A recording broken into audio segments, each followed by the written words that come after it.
Hello again, everyone. This is Jeff Reed, former writer for iFanboy. Today in the United States is what's known as Black Friday. That is the day where consumerism impulses take over the entire populace of America, and we go out shopping for everything we need for the holiday season, including gifts and things for those around us. And it is a day where all the stores go from being in the red, being down in sales, to being in the black, to being positive for the year. It's just a way for people to shop more, and that's the United States way.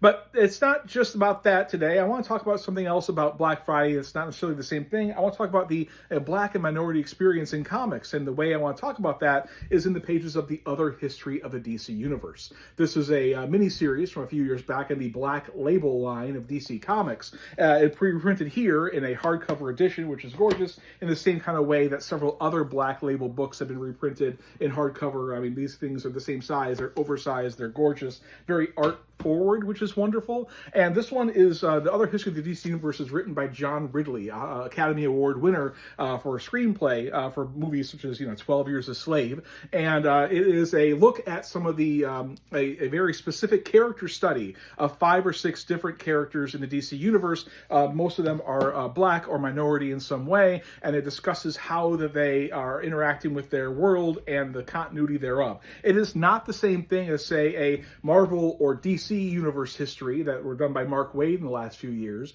Those are very much take a maximalist look at everything. They are the big picture of what happened from the beginning of DC continuity and Marvel continuity all the way up to modern times.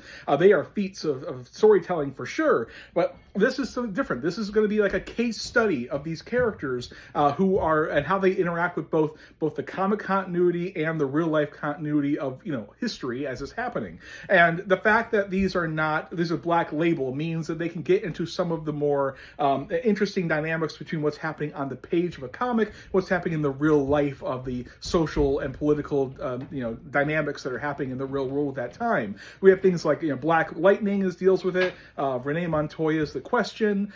There are the two of the Teen Titans from the 70s, kind of forgotten pre-New Teen Titans era, have an issue where they go through there. It is examining how these characters feel, how they interact with other characters, and their history of stories going forward. It's a really interesting deep dive into these specific characters, and even though it's not necessarily in continuity, they talk about things that wouldn't really make sense, like Batman being around in the 70s. That doesn't make sense in modern continuity, but the fact John Ridley is playing a little fast and loose with history and the comics history kind of together makes this Black Label series one to definitely check out if you're looking for a more nuanced take on what it feels like to be a minority character in this very superhero heavy universe that's the DC Universe.